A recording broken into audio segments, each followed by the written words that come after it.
ஒரு மக்கள் பிரதிநிதிகிட்ட சேர்மனுக்கு தெரியல, மந்திரிக்கு தெரியல, எம்எல்ஏ எனக்கும் தெரியல, எம்பிக்கும் தெரியல, நீங்களே திறந்து விடுறீங்கன்னா எப்படி சார் அது?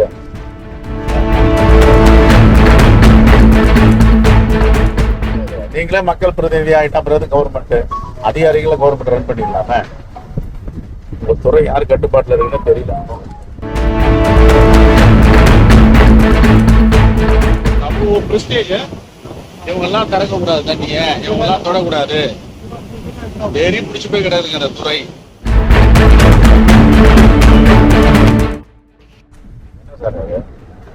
ஒரு மக்கள் பிரதிநிதிகிட்ட சேர்மனுக்கு தெரியல, மந்திரிக்கு தெரியல, எம்எல்ஏ எனக்கும் தெரியல, எம்பிக்கும் தெரியல, நீங்களே திறந்து விடுறீங்கன்னா எப்படி சார் அது?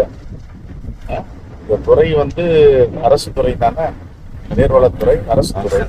மக்கள் பிரதிநிதிகிட்ட ஒரு வார்த்தை சொன்னால மரபுன்னா காலகாலமா எப்பவுமே நானும் ஒரு 3 வருஷம் திறந்து விட்டுருக்கேன். போன வருஷமா சொல்லாம கொள்ளாம திறந்துட்டீங்க, தப்பு கிடையாது. நீங்க தரங்க, நீங்களே ஆட்சியாளர்களா நீங்களே மக்கள் பிரதிநிதியா மாறுங்க. அது மக்கள் நல்ல சரி. இப்ப நான் தானே இப்ப ஊரா போறேன், திறந்துட்டாங்க 500 அடி திறந்துருக்காங்க. கொஞ்சம் கவனமா இப்ப எல்லா ஊருக்கும் போறேன். 12-13 ஊர் ப்ரோக்ராம் போட்டு இப்ப போறேன். இதெல்லாம் தப்பு இல்லை, இது சொல்லணும் இல்ல. இது நீங்களே மக்கள் பிரதிநிதி ஆகிட்டா அப்புறம் கவர்மெண்ட் அதிகாரிகளை கவர்மெண்ட் ரன் பண்ணிடலாமே. உங்க துறை யார் கட்டுப்பாட்டில் இருக்குன்னு தெரியல. ரைட், ஒரு வார்த்தை சொல்ல மாட்டாங்க, அவங்க தத்து போயிட்டே இருக்கிறாங்க. நேற்றுக்கு நான் நேற்றுல இருந்து டிவியில 12 மணி தான் ஓடிக்கிறேன். 4 மணிக்கு திறக்க போறாங்க. பூசணிக்காய் ஓடிக்கிறீங்க, பூஜை போடுறீங்க, தேங்காய் ஓடிக்கிறீங்க. மக்கள் பிரதிநிதிக்கு ஒரு சேர்மன் இருக்காரு, இங்க ஒரு ஒன்றிய செயலாளர் இருக்காரு, ஒரு எம்எல்ஏ எம்பி இருக்காங்க. ஒரு வார்த்தை சொன்னா என்ன கெட்டு போயிடும் உங்களுக்கு. அவ்வளவு பிரஸ்டேஜ் இவங்க எல்லாம் திறக்க கூடாது, தண்ணிய இவங்க எல்லாம் தொடக்கூடாது, வெறி பிடிச்சு போய் கிடையாதுங்க அந்த துறை. ஒரு அயோக்கிய பேங்க் பொதுப்பணி தலைவர் உட்காந்துருக்கான். அயோக்கியதான்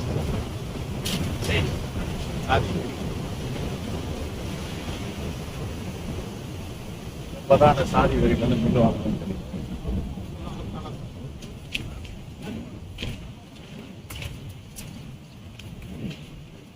நமக்கு தான் சொல்லலாம், எம்பிக்காக சொல்லலாம், மந்திரிக்காக சொல்லல, மந்திரிக்கும் சொல்றது, லோக்கல் மினிஸ்டரும் சொல்றது இல்ல.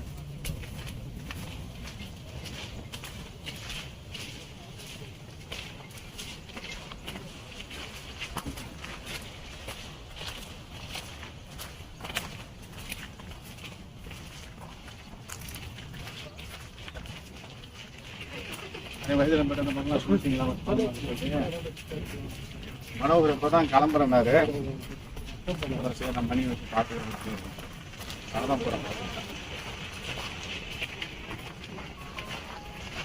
எங்க போறீங்க இப்போ?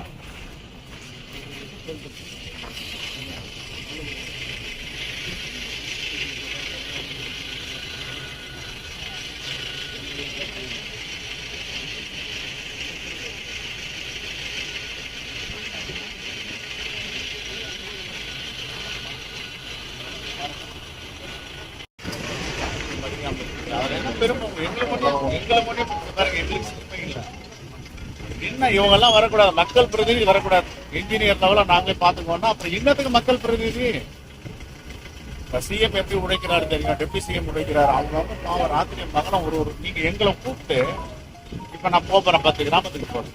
நான் தானே போயிட்டு எல்லா கிராமத்துக்கும் எச்சரிக்கை சொல்ல போறோம், சாப்பாடு அரேஞ்ச் பண்ண போறோம். நீங்களும் பண்ண போறீங்க, திறந்து விட்டு கம்முன்னு உட்காந்துக்கிறீங்க. ஒரு மாட்டை சொன்னா என்ன கொஞ்சம் போயிடும்.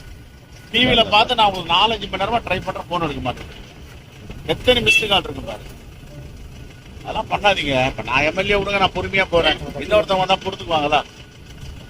மக்கள் பிரதிநிதி வேலையை நீங்களே சேர்த்து செய்யறீங்கன்னா அப்புறம் எதுக்கு மக்கள் பிரதிநிதி?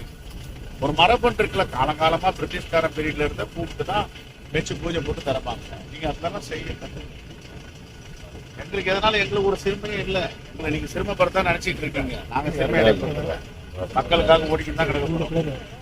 எப்பவும் கிளம்புறோம், ராத்திரி 12 மணி வரைக்கும் ஊருக்குறா தான் போக்குறோம். ரைட், நன்றி நன்றி. டீலாம் வேண்டாம், டீ குடிச்ச மாதிரி இருக்கு பண்ணலாம்.